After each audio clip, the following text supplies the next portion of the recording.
Welcome to Syntax. On this Supper Club, we're talking to Matt Perry. Matt's one of the brightest minds in modern web animation today. After making Framer Motion and Motion 1, Matt has created some of the most, most painless animation tools to exist in modern UI development. I've used a ton of these things, and let me tell you, man, Motion has always had some of the coolest quality of life features of any animation library. So welcome to the show, Matt. Oh, my pleasure. Thanks for having me on, Scott and Wes. It's a pleasure to be here. Yeah, absolutely. I've been using your tools for a long time. I've done full tutorial courses on them, and I feel like I've done a lot of animation stuff. And I just want to say thank you for thinking about the API and just the slimness of it all. Because do you remember before Framer Motion came along, what was it, React Motion? Was that the big one? Yeah. The big React animation API. Yeah, and they all just felt difficult. I don't know if it felt the same to you, but I'd look at these animation libraries and say, why couldn't it be simple? Until, of course, I tried Framer Motion. So do you want to give us some background on the Framer Motion story, when you started it, how you came about into this stuff in the first place? Yeah, sure. I mean, at this point, it's about 10 years since I started writing animation libraries. I guess it's at this point an addiction/habit. Yeah. I started with one I called it Redshift to begin with, which is, looking back, quite ill-advised. And so I ditched that pretty quickly and renamed it Pop Motion. And It was through Pop Motion, I think I started writing Spring animations and stuff like this. And then when I came to use it in production with a React website, it was like using an imperative API in a declarative environment. It's prone to, things are prone to break, and this site was breaking because of my library, essentially, or at least the way that I hooked it up. And so I wrote Pop Motion Pose, which was more my attempt to bring that declarative nature of React into animation libraries. And actually, I remember you talking about it on the show. I was super stoked. I just remember the other day I was in the gym listening to Syntax, and you started talking about Pop Motion Pose. You mentioned that it had a lot of plosives in the name.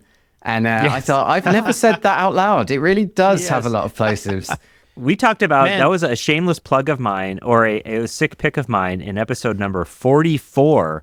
And then we also talked about it again in episode number 46. So that's early 2018. Man, that was a long time ago. Yeah, I'm feeling it now. I probably look a lot less fresh-faced than I did back then. And so I wrote this library to make things in React essentially super simple. I wanted it to be able for anyone to be able to use it.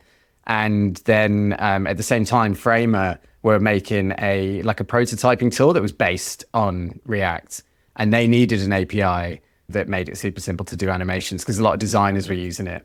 So they acquired Pop Motion. I came to Framer to work, and I made Framer Motion here, which was it's been amazing. Yeah, it's been an amazing 6 years, to be honest. Yeah, and for the people who don't know, Framer was kind of when it first came out, there was a whole class of tools. It was like Figma, Adobe XD, Framer, and they were all kind of fighting for this same space. But Framer, the big distinction was always that you get to code sooner, right? That was the big sell on Framer. Yeah, exactly. You could go in there, hack it was a prototyping design tool, which was kind of the unique spin. At the time, you couldn't make any animations in the GUI. You had to do it all by code. And that's why it needed to be as simple as possible. Because even you'd be some concepts like React, they're not obvious to a lot of people coming into coding for the first time, perhaps. Whereas I think of React as quite simple, and that's my bias and perception. But when you actually start user testing these APIs against people who aren't familiar with TypeScript and certain other environments, it was quite eye-opening. And it was nice as well because I always felt like Pop Motion had more of the original Pop Motion had more of a reputation for, because I was really keen on it to be able to do anything. It had more of a reputation of being harder to use than Greenstock.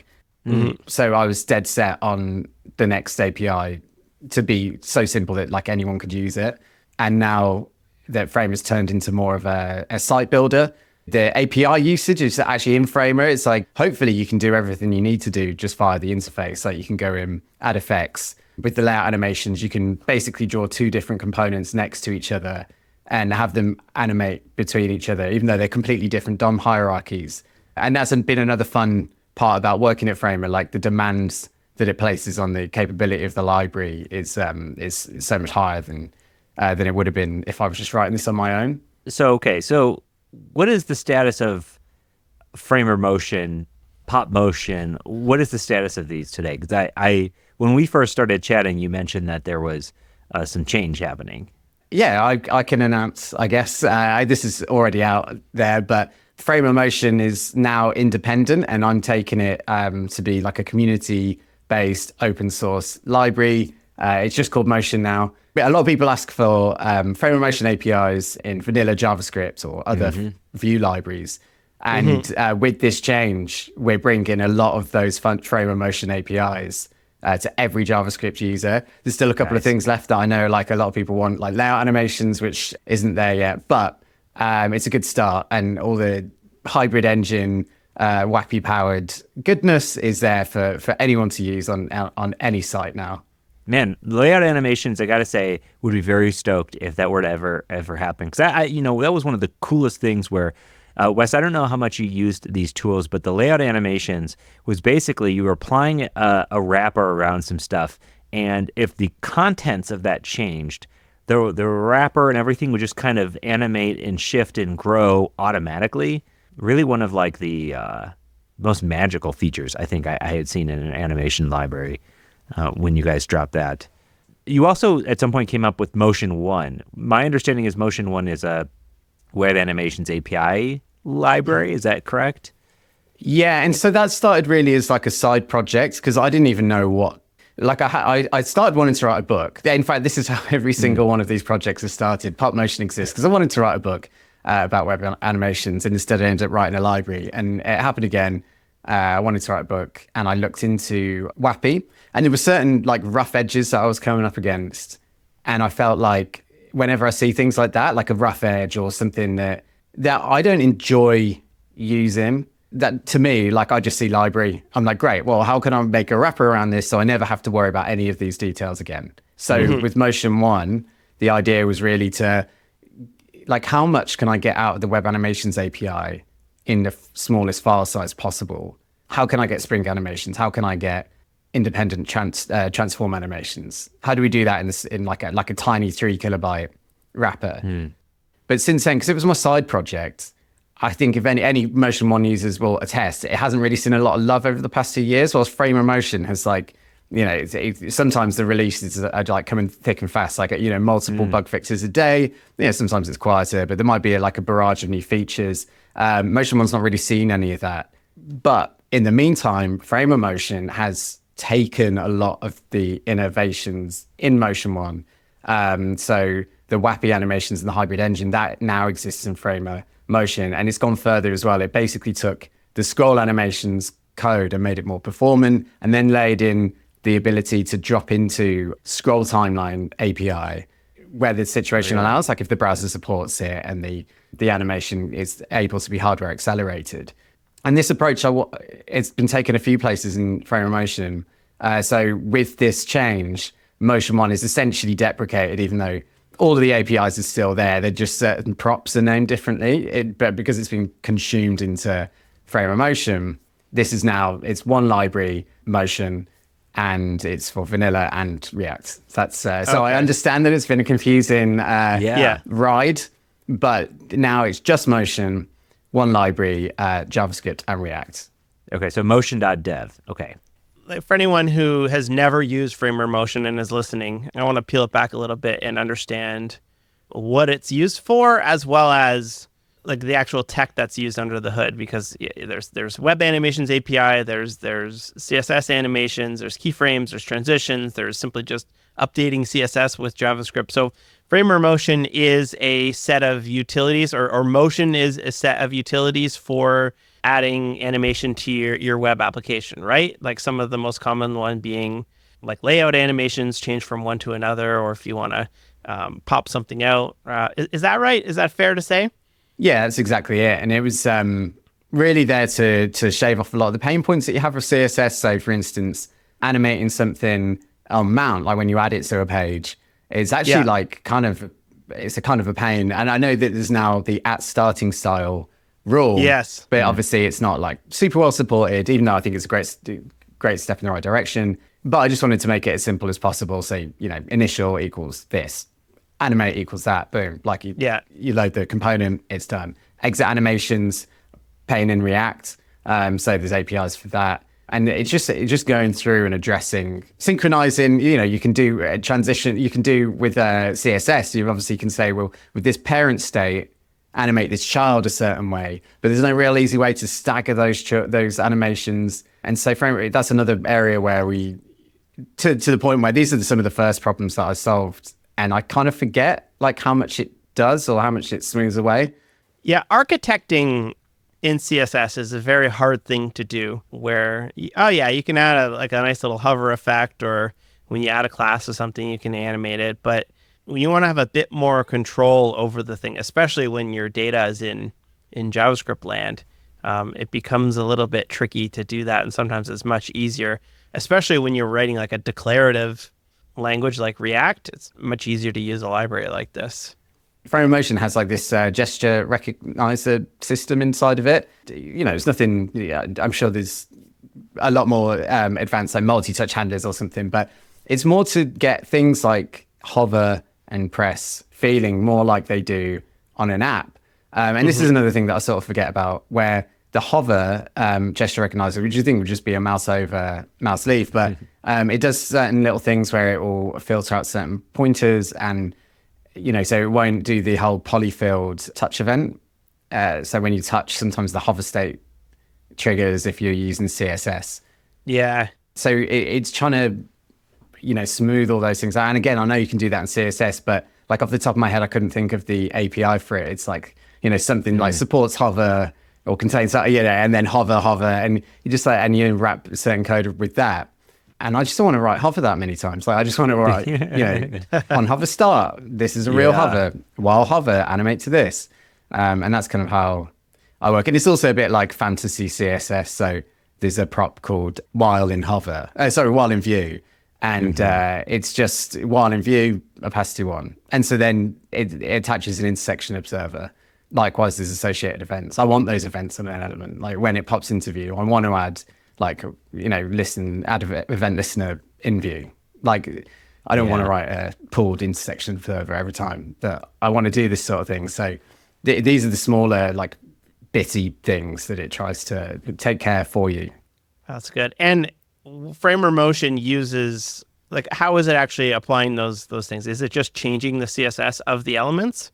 Yeah, it's mostly JavaScript. There's a few places where we change a style tag, for instance, the positioning of on exit animations, we have like a pop layout prop, which will sort of pop it out of the flow of the document. That's using the style tag. But on the whole, we're running WAAPI animations, or we're amending the style attributes themselves directly. One last one is WAAPI is the Web Animations API, correct? Oh, yeah, sorry. Yeah. Yes. The Web Animations API. I always write this. I'm like, I'll write WAAPI and I'll think, okay, I'll check. Don't worry. That's why we're here. We're trying to distill things down so everybody gets it. That's great. Sorry, go ahead, Scott. Back onto the Web Animations API. So you said the current version of Framer Motion or just Motion now uses WAAPI under the hood, and it's not just Motion 1, or the future version of it will? No, it's Framer Motion has also been using WAAPI for maybe a couple years, I guess. Cool. I don't know. So what it will do is detect a few things, like can this animation be hardware accelerated? And if it can, then it becomes a candidate for WAAPI. So opacity filter, clip path, transform.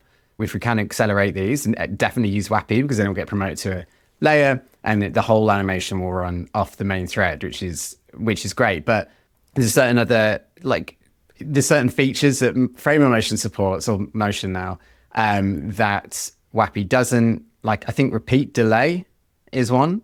So if repeat delay set, then it'll de-opt onto the JavaScript animation engine.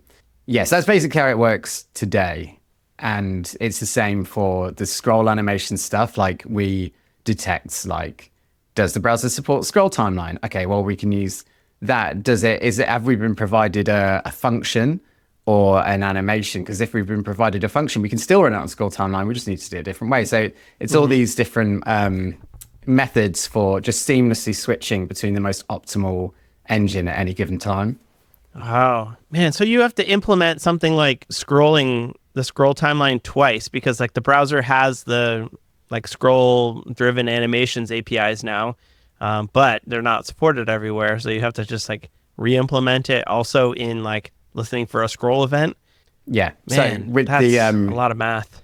well, I mean, you can always do a fallback, right? It's like it's stuck on screen or something. But a lot of people don't. Yeah. Like if you're working for a client, I see that advice given a lot. But like, try explaining that to your client. Like it's often, you just use a scroll function and it will fall back and de-ops where it has to. But it will use the most efficient way where it can. And it's not finished yet, that one. Like it does scroll timeline, but there's also a view timeline, and the scroll function supports a lot of the same sort of like tracking elements within the viewport. And it's going to be great to release a new version where, if it's possible, we use the view timeline instead. Man, so why don't you think Web Animations API has gotten more traction overall? Is it just because everybody's using abstractions of it?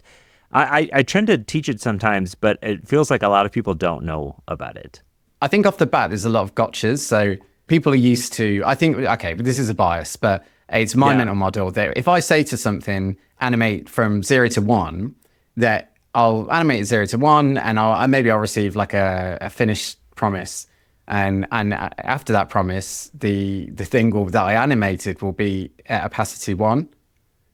Likewise, if I interrupt that animation and I say, okay, we're halfway through, but actually I want you to animate back to the, to where you were at, that it should take the position that it's at and animate back to 0 or to its new destination. These are just like, from my perspective, these are obvious behaviors that should exist, but they don't. So you have to, so there's all these little gotchas that make it unpleasant to use out of the box. And, it doesn't take much to quote unquote fix it. Like the current animate function, the mini animate function in Motion, it's just 2.5K. But with that, you get fully interruptible animations. You can stop. And when you stop, it actually stops, whatever state it's in when you've stopped it. Likewise, you animate 0 to 1, the animation finishes, it is now at 1. So there's certain things. I think just that is enough to bring it into the realm of like an easy to explain, fun, even a fun API. Like I don't think it just needed that little bit of salt and pepper, basically. Man, I got to ask real quick. One thing that I've always admired about your work is the demos that you make. A lot of animation libraries, I think they really, the demos or the examples, that's like such a key point on like a little bit of a wow factor. But your demos have always been really just beautiful. Are you the designer of that? Is that your work? I don't want to say yes too eagerly because I don't know. And first of all, thank you, because I actually was thinking the other day that I feel like my demos are a little Spartan and like they can be a little very non-representative of. And I know that there are demos out there like the App Store demo and the Apple Watch demo. Those ones, like I'm like, oh, they're nice. But then I've done a ton where it's just like plain colors and very basic shapes that aren't necessarily representative of a real UI. So that is something that I'm actively trying to, like, I'm hoping now that I'm fully dedicated on Motion, that I have the time. So I've made like nice templates that right off the bat, like look nice. So I'm looking forward to starting making my demos of those. So yeah, I think on the whole, I've designed them because like the motion.dev I designed took me a while. But way back in the day, I was like a print designer. That's how I started my career, and then a web designer. And I only moved into coding a little later on. So hopefully I haven't forgotten everything that I used to know back then. I mean, even the aesthetic of everything, whether or not they're simple demos, I think they illustrate really well the techniques in a way that like gives you confidence because they're so smooth and they look good. So it feels like a big part of what you do is performance. Can you tell us a little bit about like what it takes to one, like test to get these libraries 60 FPS or whatever, but also like how much time, how hard is that?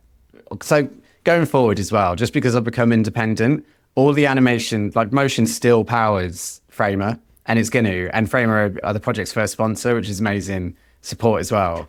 The nice thing about power in a design tool is that designers are obviously the most demanding people, and we've all like worked with designers who are like, I want this, and you say, well, you can't really have that because it's not gonna perform too well.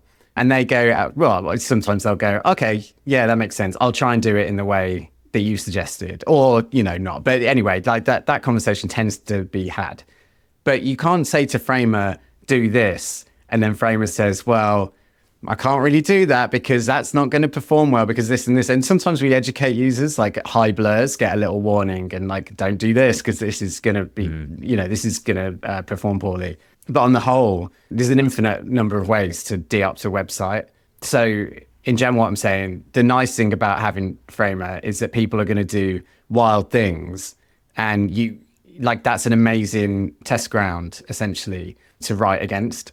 So you get these projects now and then that are really high demand, and so you can use that. You can take that away, run it in your dev mode, and you can just tinker with it to see. And the other thing is that the layout animation calculations, like they have a lot of more easily tested, because it's testing JavaScript, browser performance. It's like quite difficult. It's quite difficult to get like an isolated, consistent, reproducible device, like environment. But there's certain things where like certain calculations that just don't need to be done. And so the layout animation tree has like debugging tools where it will report how many things are calculated, blah, blah, blah. Yeah. And so we can write tests where it's like, if you're given a tree like this, how many calculations did you run every frame? Because if it's more than this and one of the de-optimizations, one of the checks has failed or passed where it shouldn't have. So just from a first principles, like do less, that's a big source of it. But when it comes to rendering, it does get more complicated. So it's more just iteration. I'm curious how you actually test or how you reproduce a slow environment, because I'm working on a new website right now that's using every new CSS property ever, sticky, blending, have this little trail that animates throughout the website, and it's just butter on my computer, but I know that it's not going to be butter on everyone's computer. So I was like, I got to figure out, how do I turn some of these things off when I do get to a device? And I could not figure out how to Chrome DevTools has like a slow down network request, but that's not like performance, right? So I finally ended up figuring out that I can turn off hardware acceleration on Chrome, and that gave me enough of a sluggish website where I could then try to track the frames per second when somebody scrolled. But I'm curious if you have any other tricks. I couldn't find any information out there.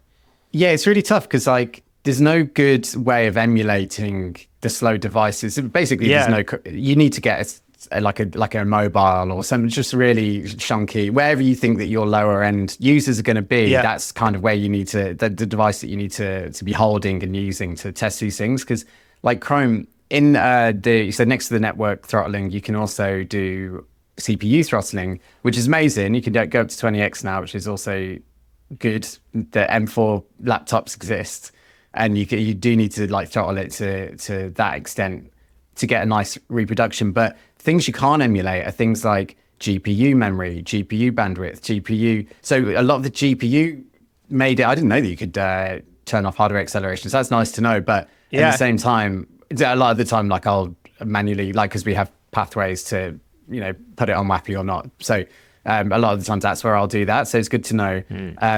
Okay. The problem's more have I made this layer literally too big for the GPU to handle? Yeah. There's a good one, and it's especially easy to do in a design tool.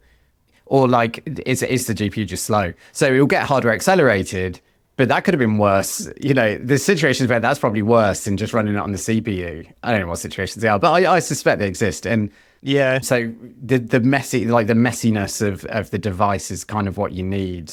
But having said that, we are talking about, I want to make a performance API and put that into Framer Motion, and we can use that so that people can track the performance of because we know how many animations are running, how many animations are running on WAAPI, the frame rate that we're putting out at the same time. Yeah. So there's lots of metrics that we can collate.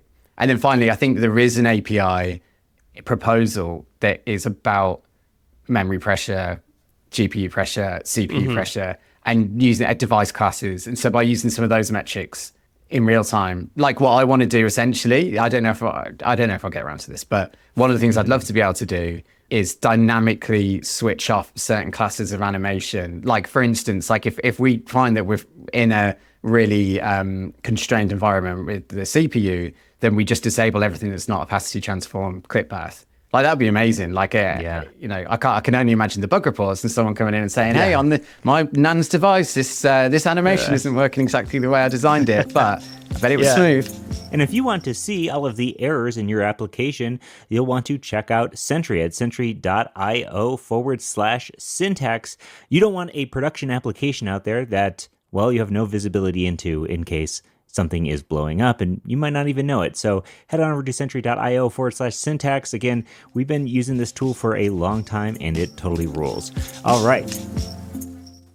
Oh, and another little tip I have for anyone listening is Microsoft Edge has they have this new thing that's like the 3D view where you can like look at Z-index and it's kind of cool. But if you open that up, there's a tab called Composited Layers. And it will show you the layers that the browser thinks that it should be painting, like when it puts something in its own layer. And then it will give you information on how often it's repainted and the memory that it's using. And it's kind of not there just yet. It crashed on me quite a bit, but I was using it to try to debug how frequently something was painting. Is that new versus the Chrome DevTools Layers tab? Because that would be interesting, because they've said that they're deprecating that because it's so buggy. Oh, really? So it might be that we're at the other end of that life cycle. It's not buggy because it's new, but buggy because it's old and loved, which is a shame because I use that a lot as well. Yeah, I use the layers too. Let me figure this out real quick while we have it. Yeah, layers panel has always been one of the cooler ones. I used to use it a lot to figure out why the heck my page was getting pushed beyond 100% width or something, you know, or just seeing what's off canvas, or if you're placing things off canvas, as we used to have to do a lot, like where those things were ending up. It's not the layers tab in Chrome. It's its own thing. I found out about it from one of the devs who works on the Microsoft Edge DevTools. Everyone always gives me a hard time for using Microsoft Edge. They're like, oh, whatever. I'm like, listen up. They're working Edge has their own dev super tools? hard on the dev tools. Yeah. They don't have their own dev tools, but they've added selector performance. They've added these composite layers. They've added quite a bit for CSS performance, which I think is interesting. I didn't know that. Thanks for the tip, Wes. Yeah. Maybe I don't even have Edge downloaded. We need to do. Yeah, I don't. This might be the thing that's tipped me. Yeah, Wes, look at you. Microsoft, hire this man. No, don't. Yes. Please don't. Yeah. Have you taken, you obviously do so much work with animations, building so many libraries. How many other animation libraries are you checking out? Are you the type that's getting into seeing how other people are doing it? Yeah. I take it quite seriously, I guess. I've dived into GreenSock, and I'm always interested in, how are they doing that? Why is this faster there than it is in my thing? And you uncover certain things that are kind of surprising, and a lot of people don't need to care about a lot of the time. Like coercing a number to a string, actually kind of expensive. So, the number of times you can cut down on that, you're going to get a quicker per frame performance. So there's loads of tricks you can learn like this. And likewise, it's interesting because you also know in advance, like when something's going to be slower in another library, you'll look at something, you'll go, I bet that's slower in theirs, and you test it and it is. And likewise, you'll see something they did and you're like, I bet that's where they got me on that thing. And Anime.js is another JavaScript animation library, and they're launching in January, I think, the new V4, which is sponsors only at the moment, which I just haven't got around to checking it out, but I really want to. Because they're doing cool things with, I say they, it's he. There's literally one person doing it. And I always used to appreciate the compliment of being referred to as a team. Third party's kind of it's just me. He's doing additive animations, which is kind of nice. I've never we do use them in Framer. So when you add multiple effects, we could sort of blend them all. But under the hood, it's using internal APIs. And it's just I've never found a nice way to do them. But anyway, maybe this will be that nice way. Huh. Interesting. Did you ever take a look at like how like Svelte is doing animations? Have you ever dove into any other frameworks? I know you're pretty heavy in React land, right? Yeah, I'm probably too deep in React land. The only thing that I've noticed, I follow Rich Harrison. Like I've seen sometimes he'll tweet about something that's quite interesting and it's something that he's done. Like for instance, he's synced. I think he's doing something around syncing animations that are on the main thread and using the JavaScript animation library to WAAPI by using like polling. I think maybe they're polling the current time or something, which we have our own synchronization methods. But it's always interesting to see his approach because, I mean, there's something that I haven't delved too deeply into it. But I can tell there's something there because how much love you can tell because it's the people that love it. They express that love without having to be prompted, and you can see that the certain communities have this like buzz around them, and Svelte's obviously one of those. But now that motion's independent and I have time, if it's something that's needed or wanted, then I might look into Svelte integrations. Maybe nothing. It might not be as extensive as deep as the motion component, but I think that I was looking at doing a Vue, like a little tutorial about doing using the animate function with Vue, and I already there's a library, and it's not like a full-on motion component, but it is like, this makes it nice to do like scoped animations within Vue. So maybe there's potential for those sorts of things. Here's another one. I mean, you had mentioned that string to number coercion was expensive. The other way around. So you can imagine if you do like just like 0 plus pixel, you're kind of coercing the 0 into the string. I'm curious about like what other things are unexpectedly expensive, but also like what tools you're using to identify those like micro optimizations. Yeah, I try to stay away from micro optimizations and more build up first principles like this is just slow because obviously kind of thing. So like can you explain first principles to the audience? Not really, because I use it. It's one of those smart words that I like to use. In my head, if you're unsure about something, there's like a set of sort of fundamental truths that you at least believe. And from there, you can rebuild like using logical steps, like a correct outcome or decision, like it's a decision-making tool for me. So what it actually means in science and maths, I can't tell you, but that's what it means to me. And so for me, like the fact that changing data types, like as far as I know from lower level languages, like it's usually like a big to-do. Like the CPU is getting very involved. You're having to write manual code. Well, if that's true, then it feels like in JavaScript it should be the case that it's slow to stuff a number into a string, even though to us it's presented as just like an @ or a template string, like which makes it super easy to do. And for most people and most things, it's fine. Like I do it all the time. But if I'm writing a critical path in the library, that's when I try and stay, or at least minimize this is the moment we do the string concatenation is one thing and we do it all at once. Like that sort of. Yeah, that kind of stuff bugs me a lot where people have like rules about that type of thing over like actually testing it. Because even with like CSS has, right? There's a potential slowdown on your website if you were to put a CSS has too high. Like if you say like body has this thing, anytime the DOM is touched, then it has to recalculate and go through all of the elements and see if it matches one of those, right? And somebody posted that, and now every time you post CSS has, everybody, that's super slow, gotta watch out for performance. And it's really frustrating because it's like, well, here I am using Microsoft Edge dev tools and actually measuring it. And I always like to tell people, like, it's good to know about these things, but it's tools over rules, right? Measure it yourself and see if it's actually slow before you start fussing over that type of thing.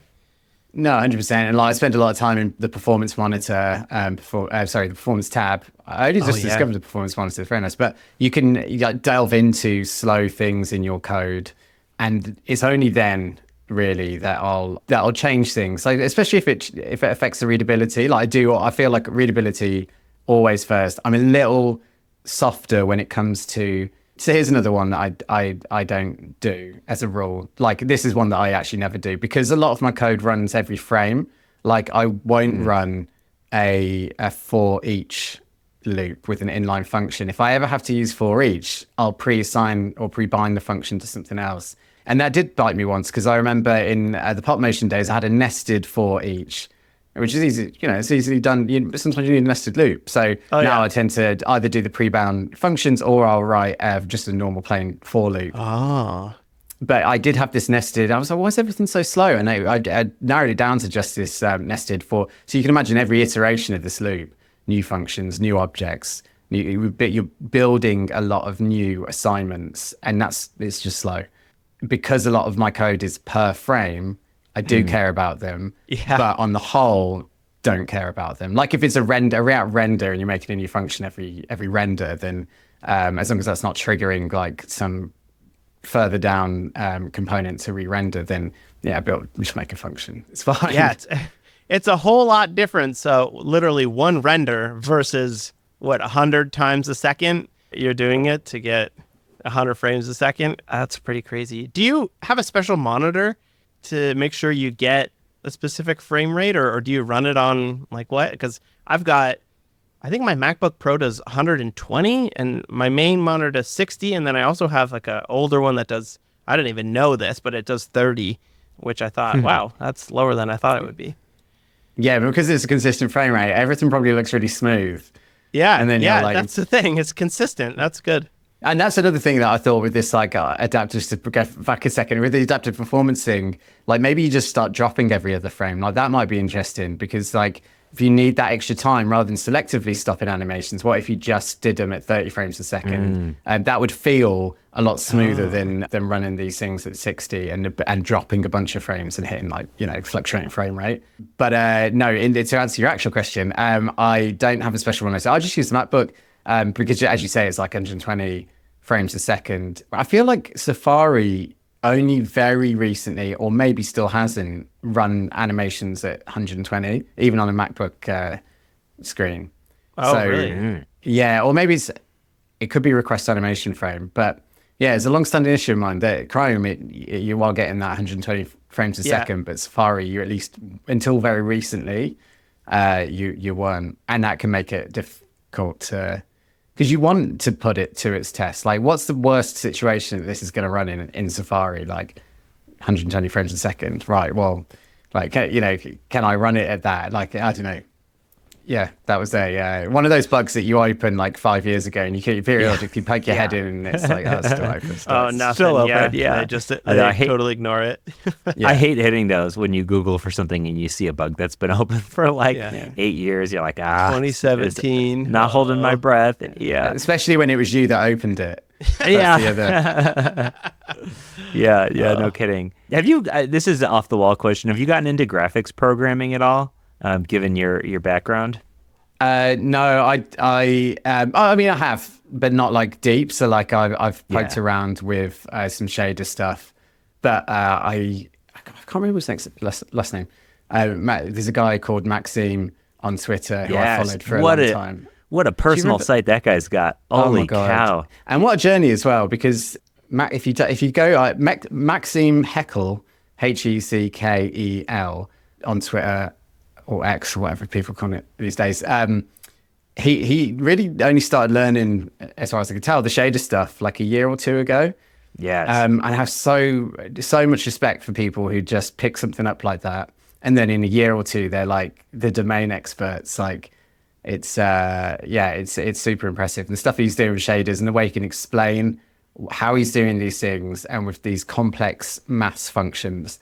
That as someone that's not from a mathematical background, someone whose wife, who is a mathematician, had to struggle through me learning matrix transforms out of a manga guide to matrix transforms and still struggling. Literally a comic book couldn't teach me these things. He's great at like explaining those. It's unbelievable. One of the top 10 blogs for me, the blog is incredible. The site is incredible. It definitely made me pick up graphics programming. Not that I've done anything cool with it, but it's a whole different world because your code is running on every pixel, every frame. It's so bizarre the way you have to think about it. You're thinking about every pixel at once, and this code is running on every pixel. What do I need to do for that specific pixel based on its position? Here's before we move into like closing things or anything like that. What does the future of motion look like? Given that now it's yours, you have what, greenfield in front of you. Like, what's the future? Where do you see this thing going?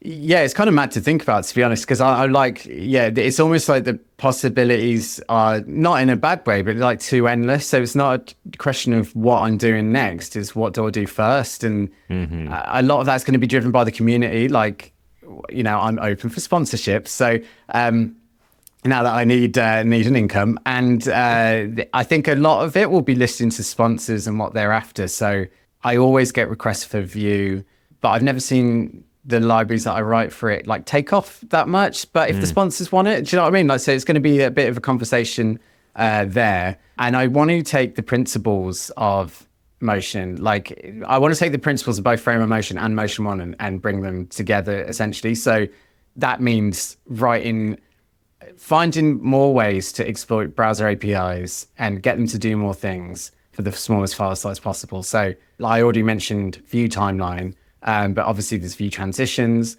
Can they, like, I think some people think that they're a different, like they're an alternative to layout animations. The new docs explain why they're not really, if you go on the layout animations page, but they're complementary. And like I write a Vue transition feature in Framer called Page Effects. And some of those effects you can only do with Vue Transitions. So it's more of an and for me. And I'm thinking, can I make layout animations and Vue Transition API work together? Like, is there something there? I don't know, but there could be. Can we dive into that a sec? Like, what is the difference? So the Vue Transition API, I did a little video on it where I had a CSS grid and I took a video and I cut the video into 16 grids. And then I hit a button and it would randomly shuffle the order of the elements in the DOM, right? And when you click that button, it just immediately snaps to.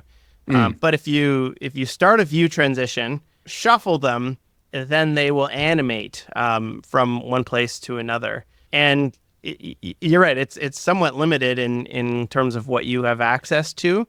But like, I'm curious to hear your thoughts on what the differences are. Yeah, I mean, for me, what it's really good at is like anything, like you've got to play to its strengths. So it's really good for full screen transitions. So crossfades, wipes, you can do all sorts of things with like masks. And the other nice thing, because it's like a unique architecture where it's taking actual snapshots of these elements and popping them out of the page, you can do things on a per matched element basis where you can like crossfade things in a unique way. Or maybe you can do something like, say you had an element that is static. In my head, I'm thinking of like, I don't know, like you've got a picture of a cartoon character and you're swapping the background. They're in a beach, they're in a shopping mall. You could like animate the scale of the person or the animal or whatever cartoon character you want up off the page, wipe the background, and then have that zoom back in. Those sorts of effects aren't super easy to do when you're animating the DOM itself. Certain Z-index issues as well, because everything, the nice thing about Vue Transitions, it runs completely on top of everything on your page. So you don't get these Z-index issues when you're like swapping elements around or whatever. But like you say, they can't be interrupted. They're kind of full screen by default. It takes a lot of work to coerce them into being like micro interactions. And even then, they're pretty bad basically for that use case. Whereas layout animations, like they do all sorts of things that are completely tailored towards micro animations. They work on the DOM itself, which is in the case of like a toggle switch, a good thing. They can be interrupted. And the other nice thing is you can use like mismatched ease and curves and durations and delays. Whereas if you had like a nested two boxes in a Vue transition, they were nested and they both had matching IDs in each transition. And you tried to animate the parent over here, the child would stay over here. This is a delay. I realize I can see myself and you can see me. But if you're just listening to this, I'm holding up my hands to illustrate that there are boxes moving up a screen, across the screen. But yeah, essentially the child will be left like stuck on screen where it was left behind by the parent. Whereas with layout animations, like the parent will move with the child, even though the child hasn't started animating yet. And then when its animation starts kicking in, it will move relatively to its parent. So there's a lot of things like that which we handle. But like I say, it's because it's an and, not an or, that I get excited. I'm like, oh, I wonder what you can do. Can you mix these things, like, or even just as an API around Vue transitions to smooth out some of those edges enough. Yeah, that's what I'm thinking at the moment.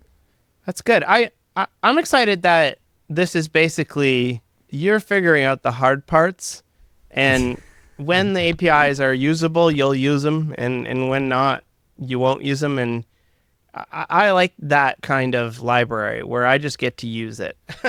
Yes, and right. somebody Yeah. much smarter than I has figured out what parts to use and where. Yeah, hopefully people only have to run into this stuff once.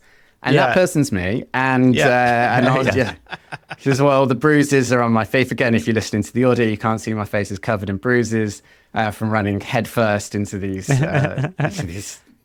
problems.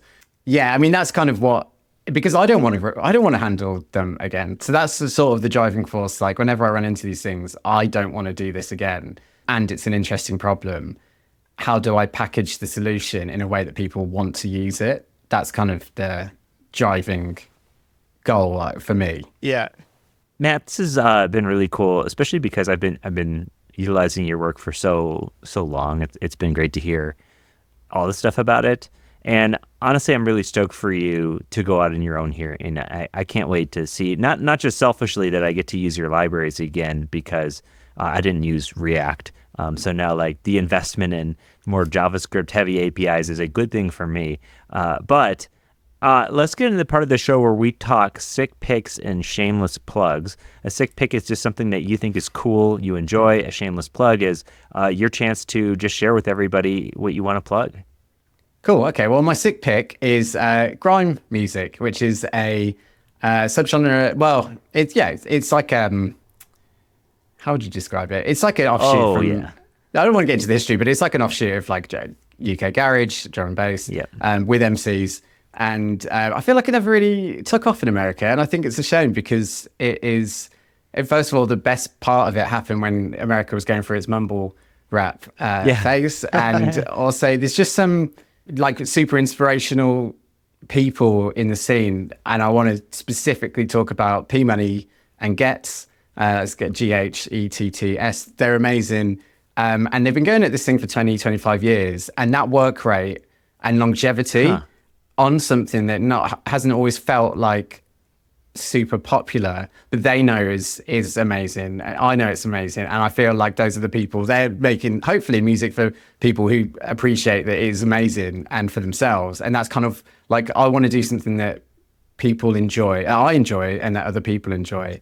And I just keep going. And so, yeah, I did Money Gets. They're right? incredible. There's plenty that I could talk about, but they are for me the two best. I think Dizzy Rascal, when Dizzy Rascal had that Fix Up Look Sharp, that popped off here, and then Stormzy was kind of popping off. Is Stormzy considered grime? No, I think that he's grime adjacent, like for sure. Okay, I think he's adjacent. hip-hop, but yeah, he's definitely had some, and he can be amazing on grime as well. He really can. But yeah, I'd stick with who's the first person? Dizzy Rascal. Yeah. I mean, his first album is incredible, so that's also a good one to check out.